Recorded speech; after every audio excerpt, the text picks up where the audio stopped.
All right, well, why don't we go ahead and get started, and as folks join, we can catch them up in stride. Again, greetings everyone, and welcome to the next session in the IlliniCloud webinar series featuring students involved in technology. My name is Pannu, Business and Operations Lead for the IlliniCloud, and joining us today is Mr. Scott Powers, Technology Director for Olympia School District 16. We would tend this session to be very interactive, so go ahead and type your questions into the chat if you have them, and we'll either address them in line or save them to the end, depending on how things are progressing. A couple of reminders. These webinars are recorded, and they will be posted on the IlliniCloud YouTube channel. And upcoming webinars can be found in the footer of the original announcement that went out to the various lists. Okay, so with that, Scott, I'll go ahead and turn it over to you. Good afternoon, everyone. I've been involved with the SIT conference for quite a few years now. It's still something I'm happy to be involved with.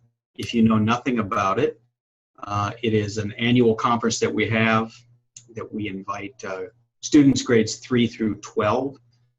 We have it at multiple sites now. We've grown from a single site across the state of Illinois.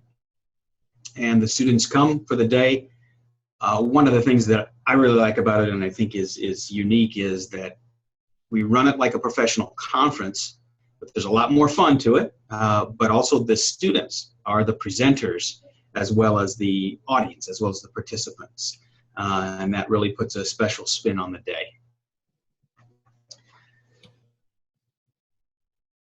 We have it at, last time in 2016, in February is when we have it. We had it at 6 locations throughout the state. Altogether, over 2,000 students were involved.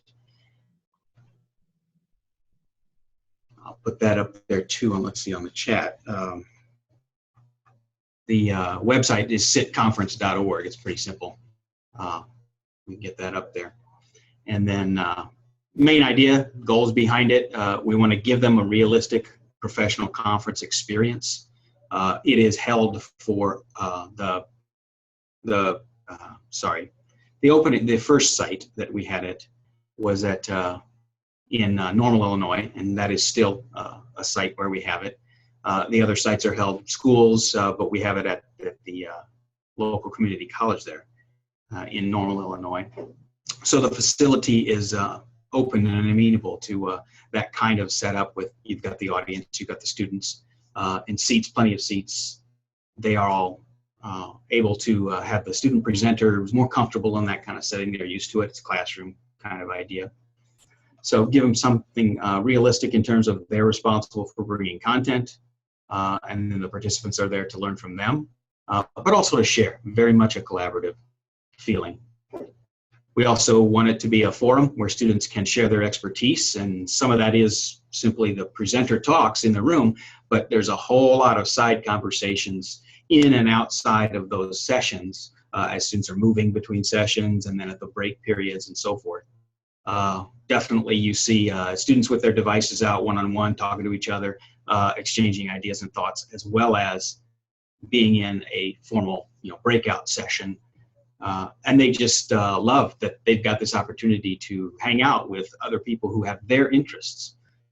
They're interested in the same thing, and that's not always, not everybody of their peers at their school is fully into what they're interested in. This is a day for them to geek out, if I could say that, on something that they're happy about and really enjoy. Minecraft is a huge popular topic, and there are a variety of other ones. Let's see, I see a question. What role parents have in the conference? We discourage parents from thinking that they will be participants in the conference. We don't absolutely refuse, but we very much discourage parents from even coming, only in the sense that there's space issues that we have to deal with. We would rather have more children, more kids able to participate than having parents take up seats. It's for the kids. So parents drop their kids off, and parents get a day, and the kids get a day away from mom and dad. And that's a safe environment. We definitely control it. We have security in mind as well. Not just anyone can wander in for that day. the site where we have them at each site is we definitely watch who is in and out of the site.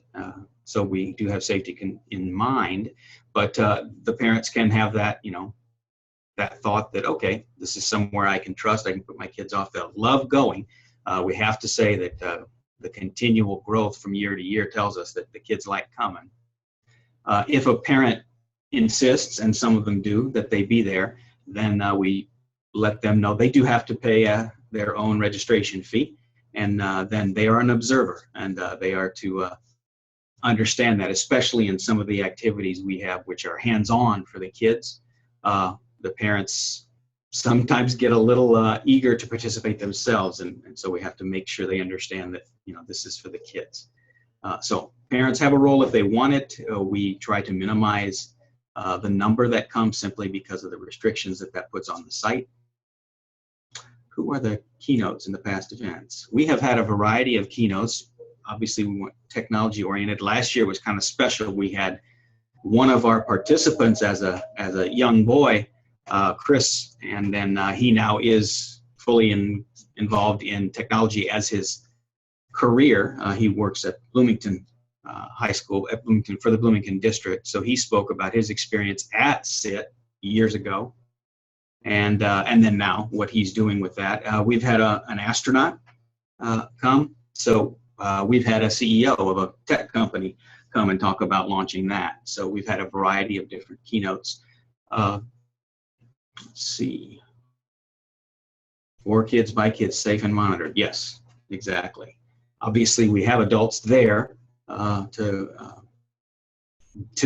observe, to guide, and also we do have some of the presentations that adults do, especially some of the hands-on. We've had build a hovercraft, had the students actually put together a hovercraft, and then seeing them go down the hall floating on the chair. That's special, but that has to be led by an adult to have that activity come out. I'm often involved in what we call the mystery challenge room. We have a hands-on, generally science, maybe STEM, depending on the year, based activity. We've had them build pyramids out of toothpicks, and the team that can build the highest or the longest. We've had them any number of the activities you can think of, especially for the younger kids. They very much like the mystery challenge room. Build a car. One year, Jason had him build a car powered by rubber band, see what could go the farthest. And of course, that fits within the time frame of a single session. So that always adds an element to it. The students are, there's that time limits coming up. Let's get the project done and see if ours is the best, the biggest, whatever is the goal.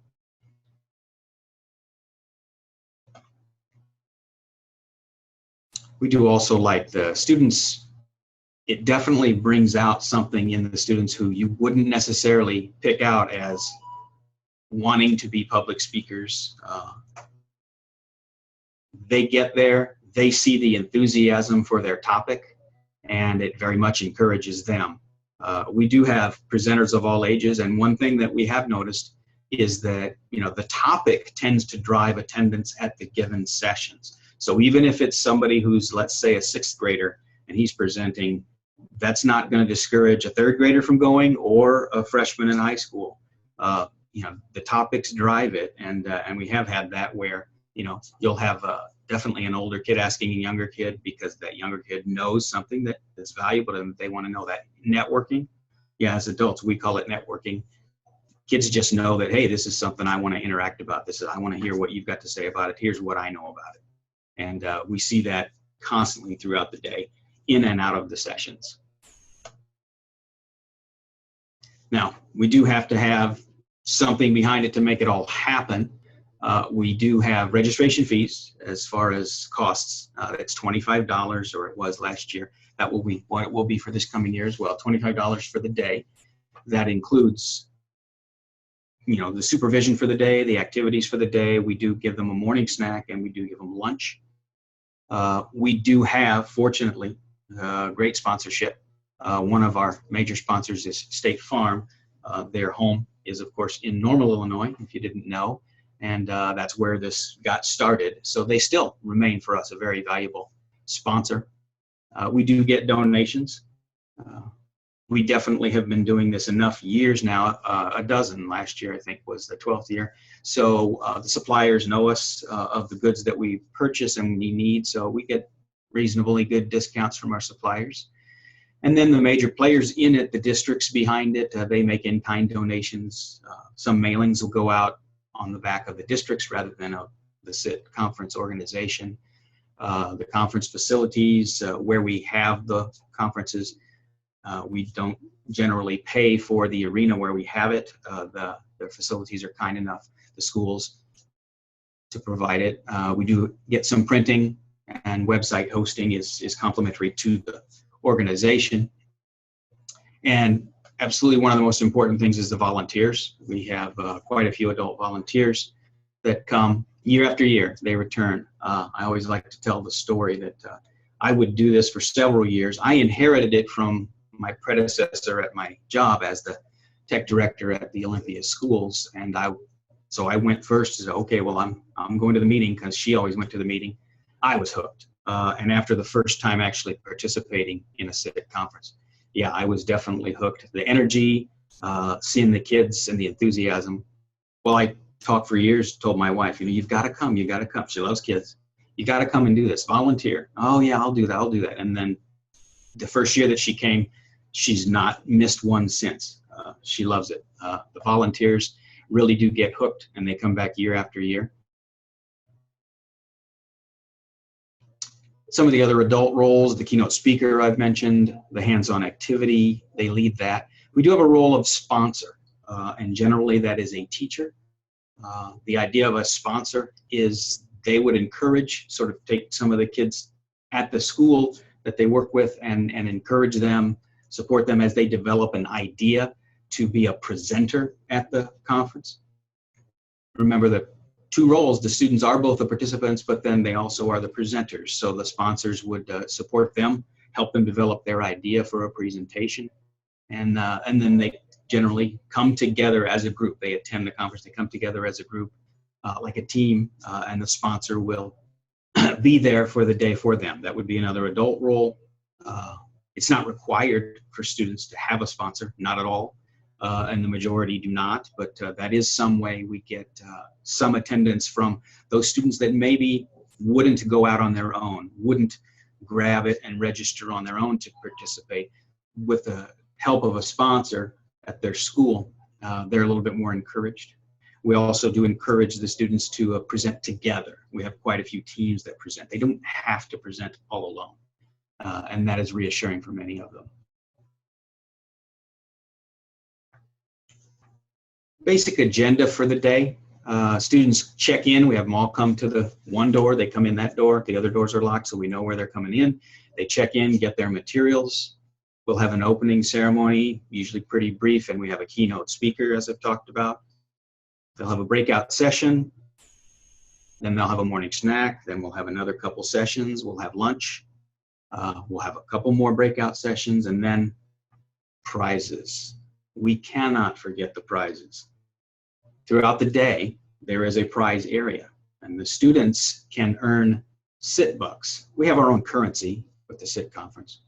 And with the SIT bucks, they're monopoly-sized, that currency, and the student, they can acquire the SIT bucks in a variety of ways. Presenters, if you have a participant in your session that asks a particularly good question or does something that draws the attention, that it furthers the idea of the session, they can give them a SIT buck. We have the volunteers that monitor the hallways and walk around. They have SIT bucks with them. They can give it to a student they see being supportive of somebody else, or there's a variety of reasons why you'd give a participant a SIT buck.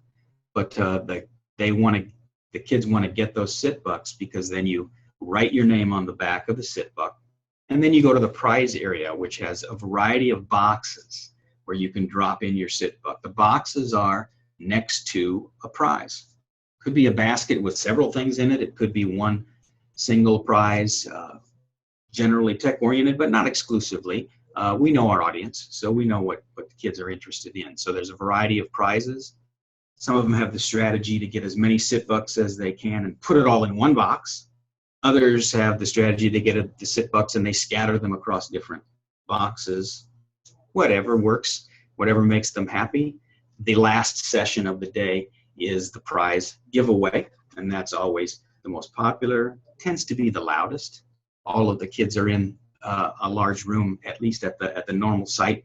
I can tell you the room is especially large, but the kids get together and then the prizes are awarded. We do make a point to encourage presenters. We want to make sure the kids understand, hey, did you come this year? Is it the first time you've come? Have you thought about being a presenter?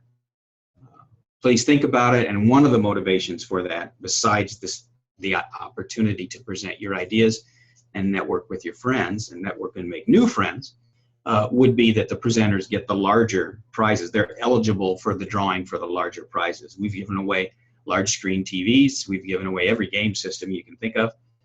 So that's always an inducement to help build our presenter base. If you are interested in seeing this, any one of our conference sites would be happy to have you take part. They can always use volunteers. Again, all of this, sitconference.org. You can see the website there and the FAQs up for you to see. You can also see there's a register link. You can click that. That's registration. The students that want to come can register there, presenters, but that also has volunteer registration there. If it's something that you just kind of want to get a feel for it, and you might want, say, a VIP pass to just be able to attend, because as we've talked about, we're careful about security. Not just anyone can come in, but if you want to make contact, reach out to one of the sites and say you'd be interested in observing, you can do that. You could sponsor if you've got some kids that want to participate and there's a site reasonably close to you. You can do that. You could sponsor some kids and bring them so they can be presenters and participants, or just come as participants for the initial contact with it. Any of those roles we're open to, so that you can get a feel for it. Volunteering is the way you can really find out what it's about. Shameless pitch for volunteers. So if you're hooked enough, you've come, you've seen something, or you just from the conversation here, you've been hooked. We would love to have other sites for the SIT conference. We've grown from a single site to 6. We have 6 again this coming year on the 17th. By the way, the February 11th, 2017 is the next SIT conference. We have a process down, and for our new sites that are interested in putting on a new SIT conference, another site, you don't start from scratch. We offer very much support. We have the structure that we've been able to use and refine over the years. We will give you much support, and we provide, well, shirts. I haven't talked about that. You can see from the website if you click around in there. Every year we have a shirt that the participants get. We have a different color shirt for the presenters so that they stand out, and a different color shirt for the volunteers.